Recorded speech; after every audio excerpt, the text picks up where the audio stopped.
Let's start with the key ingredient for our porcupine meatballs, rice. Take 200 grams of rice. That's about 3/4 cup or around 7 ounces. Transfer it to a deep bowl.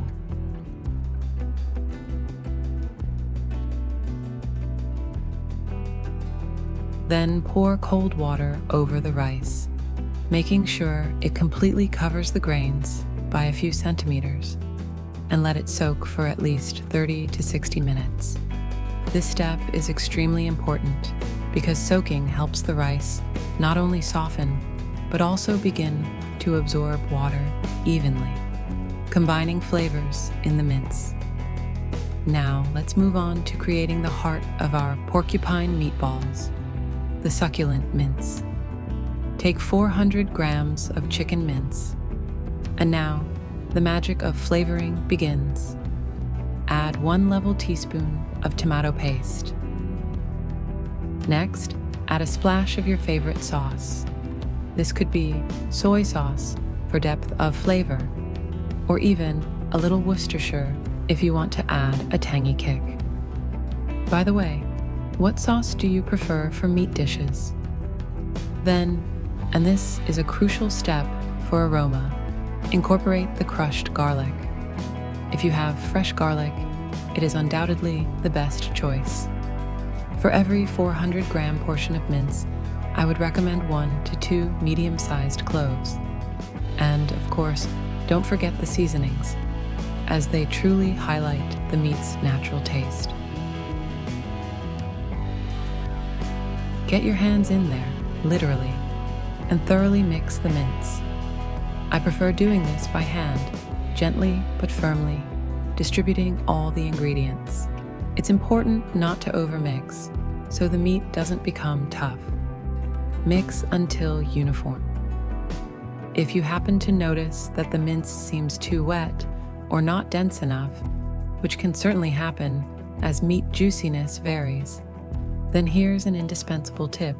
Add breadcrumbs. A few tablespoons will suffice. Breadcrumbs wonderfully absorb excess moisture and give the finished porcupines incredible tenderness and airiness.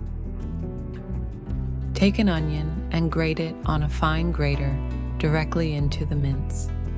This method of processing onion allows it to fully release its aroma, but dissolve without leaving large pieces that might distract.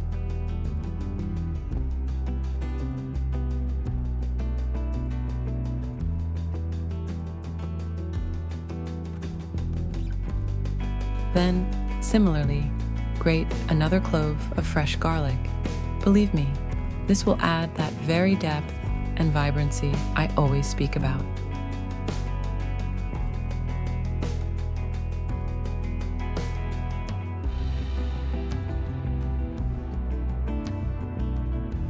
If you are a fan of spiciness, now is the time to add a small red chili pepper. Remove its seeds if you don't want too much heat and chop it very, very finely. It will give our porcupines a piquant spark, but if spicy food isn't for you, feel free to skip this step.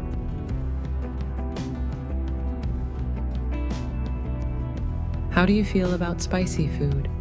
And of course, what would a dish be without fresh herbs? I always say that herbs are the soul of a dish. We use parsley. It's perfectly suited with its freshness. But if you're open to cilantro, its bright and recognizable flavor will excellently complement the meat's aroma. Simply finely chop the chosen herbs and add them to the mince.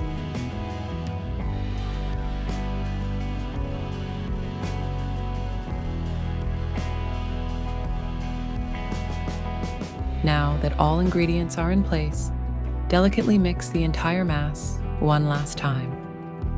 Your mince is ready. The next stage, you, my dear cook, will form small, neat balls from this aromatic mixture, about the size of a walnut or slightly larger.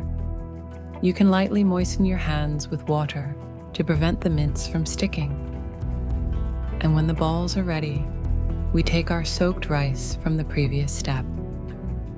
Thoroughly roll each meatball in the rice, pressing gently so that the rice grains evenly cover the entire surface. Imagine you are dressing your porcupines in their future quills. Make sure they are covered on all sides.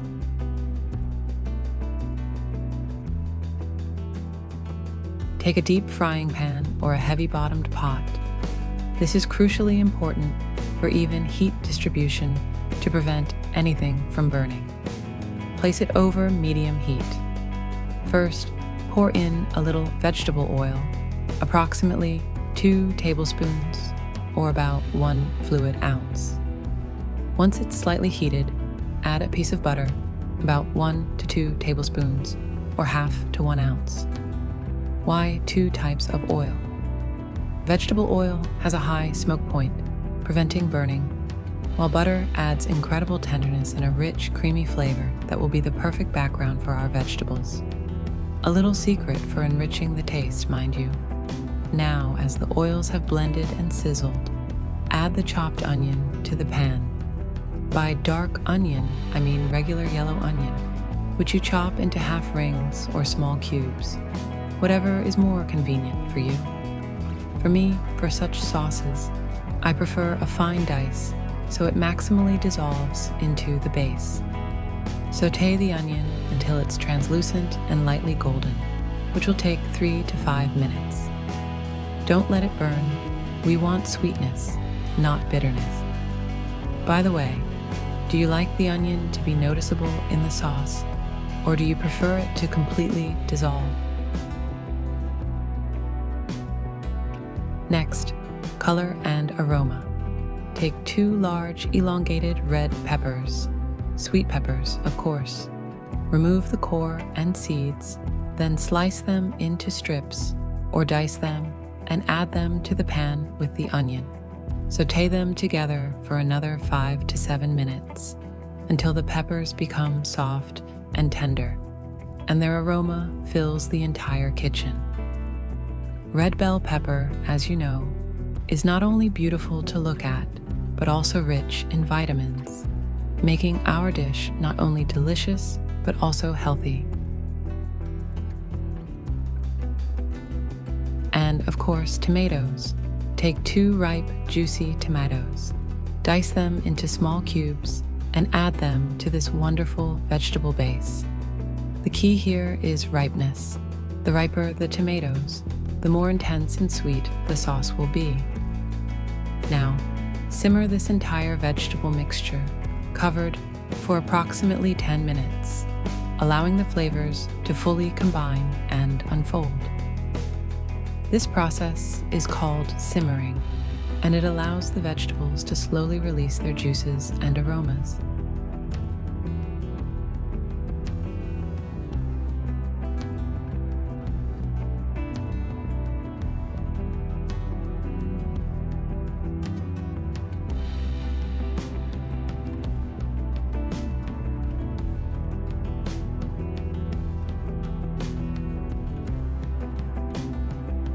Now for the climax. Gently, so as not to damage the rice, quills, carefully place our rice-coated porcupine meatballs directly into this fragrant vegetable base. Arrange them so that they are as evenly submerged in the sauce as possible. And now, allow me to once again emphasize the process of rolling in rice, because it is key to success. Make sure each ball is tightly and evenly covered with raw rice, pressing gently, just as we have already discussed in detail. But practice makes perfect, especially when it comes to ideal texture. Once all the porcupine meatballs are nestled in their aromatic bed, cover the pan or pot with a tight-fitting lid. Reduce the heat to low and simmer our porcupines in this wonderful sauce for another 20 minutes. During this time, the rice will fully cook, becoming soft and bristling, and the minced meat will achieve incredible tenderness due to slow simmering in steam and sauce. This is a true example of effective heat treatment. And there you have it, my dear friends. Our stunning, fragrant, and incredibly tender porcupine meatballs are ready. Remove the lid and allow yourself to savor this magical aroma. Carefully transfer the porcupine meatballs to plates, generously spooning the thick vegetable sauce over them. If desired, you can sprinkle fresh chopped herbs, for example, dill or fresh parsley, for even more freshness. I congratulate you on this culinary masterpiece.